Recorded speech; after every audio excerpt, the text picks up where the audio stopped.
Assalamualaikum warahmatullahi wabarakatuh. Perkenalkan, nama saya Mutiara Abdiani, NPM-C 0C02008. Saya dari Prodi D3 Akuntansi Fakultas Ekonomi dan Bisnis Universitas Bengkulu, tahun 2020.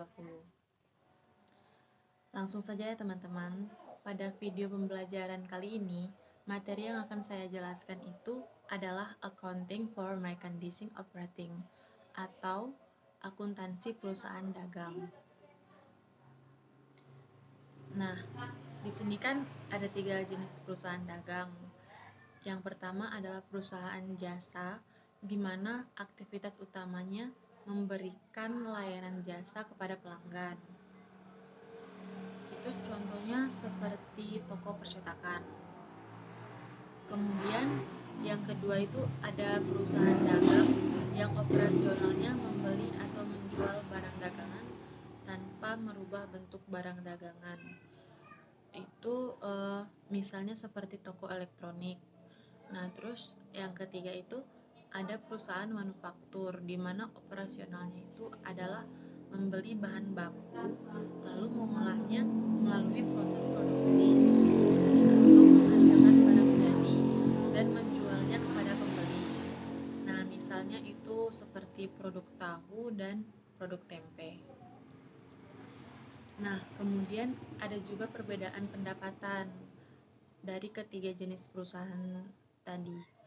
Kalau perusahaan jasa itu menyebut pendapatannya adalah pendapatan jasa atau service revenue.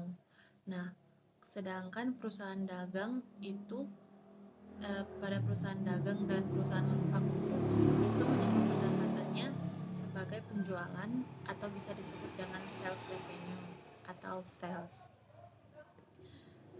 Nah, lalu yang ketiga itu juga ada perbedaan persediaan. Pada perusahaan jasa, persediaan hanya berupa persediaan habis pakai atau biasa kita sebut dengan perlengkapan yang berguna untuk mendukung layanan jasa atau operasional perusahaan. Nah, kalau untuk perusahaan dagang itu terdapat juga persediaan barang dagangan atau disebut juga dengan aset lancar yang memberi manfaat pada saat barang tersebut terjual. Kemudian yang ada perusahaan manufaktur yang terdapat 3 persediaan, yaitu persediaan barang yang belum selesai menjadi barang pada akhir periode tertentu. Nah, terus yang terakhir ada persediaan barang jadi, yaitu barang yang sudah melewati proses dan siap dijual.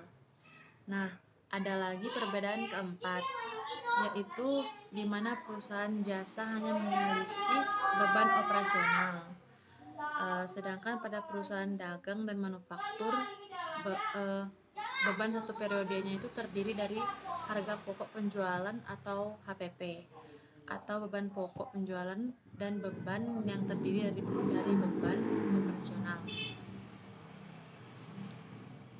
Yang terdiri dari beban operasional, beban administrasi, dan beban umum. Kemudian lanjut ke aktivitas perusahaan dagang. Nah, ketika kita memiliki kas atau cash ya, kita akan membeli barang dagangan terlebih dahulu, kemudian kita akan memperoleh persediaan. Setelah itu kita akan menjual. Nah, biasanya itu perusahaan menjual barang dagangan secara kredit dan secara tunai. Nah, kalau kita menjual secara kredit, itu maka akan muncul akun receivable. Sedangkan kalau kita jual secara tunai, itu akan muncul akun cash.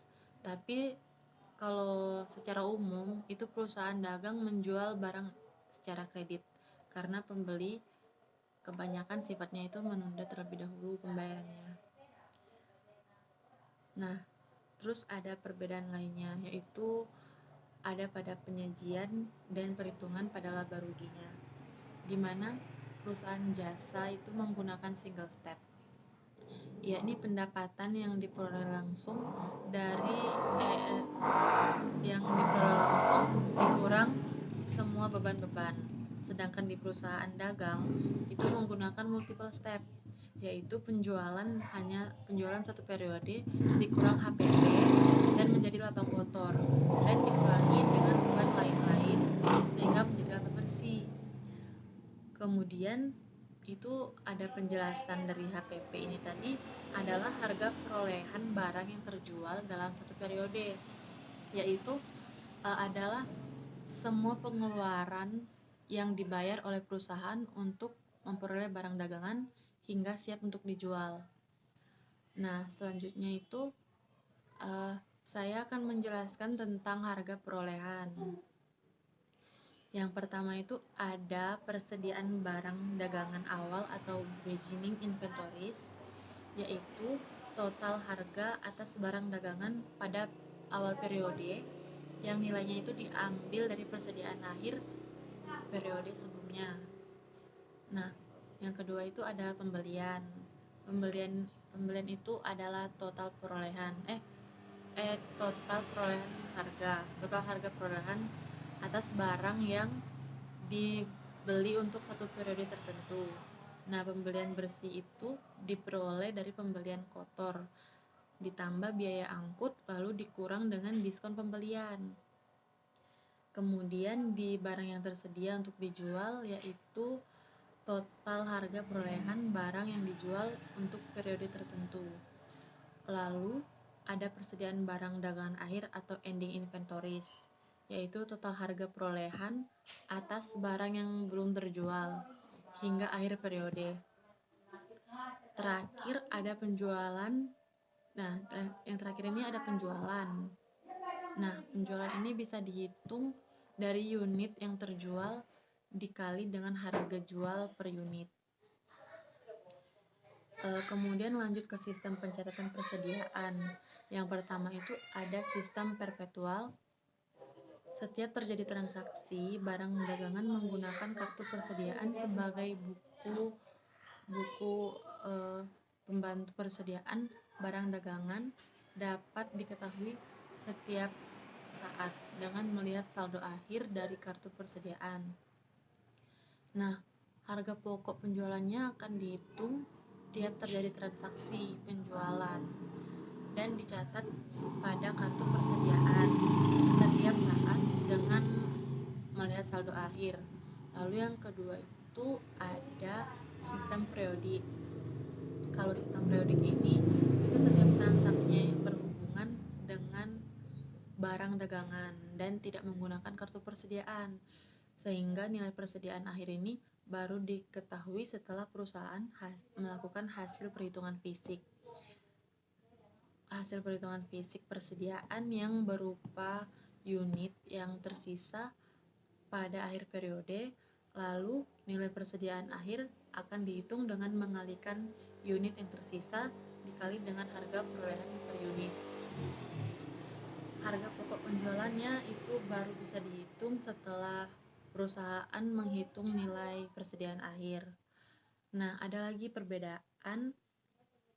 Kalau sistem perpetual ini penyesuaiannya itu melibatkan dua akun, yaitu persediaan barang dagangan atau inventory dan harga pokok penjualan atau cost of goods sold.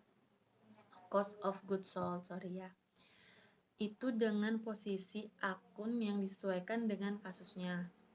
Nah, sedangkan kalau sistem periodik itu persediaan barang dagangan atau inventory dan harga pokok penjualannya itu jurnal yang dibuat ketika perusahaan menghapus nilai persediaan awal.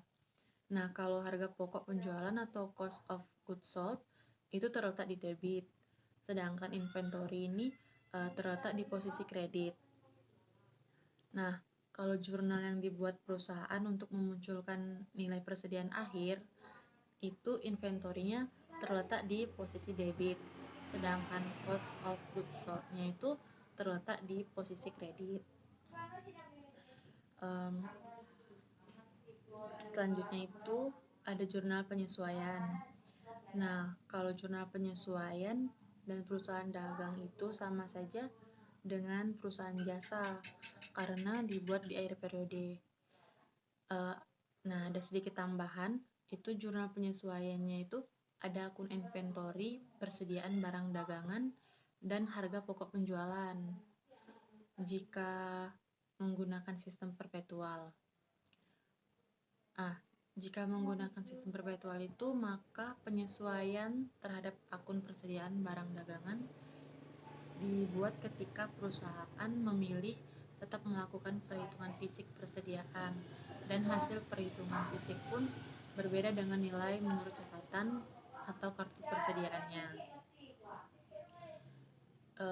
Terus kalau menggunakan sistem periodik itu jurnal penyesuaiannya dibuat dengan tujuan untuk menghapus nilai persediaan awal dan memunculkan nilai persediaan akhir. Nah, baik teman-teman, itu tadi adalah penjelasan saya tentang akuntansi perusahaan dagang atau accounting for merchandising operating.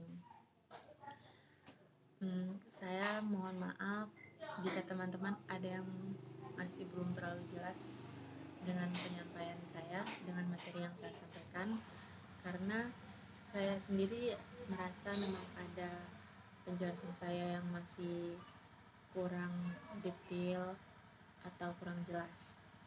Saya akhiri dengan wassalamualaikum warahmatullahi wabarakatuh.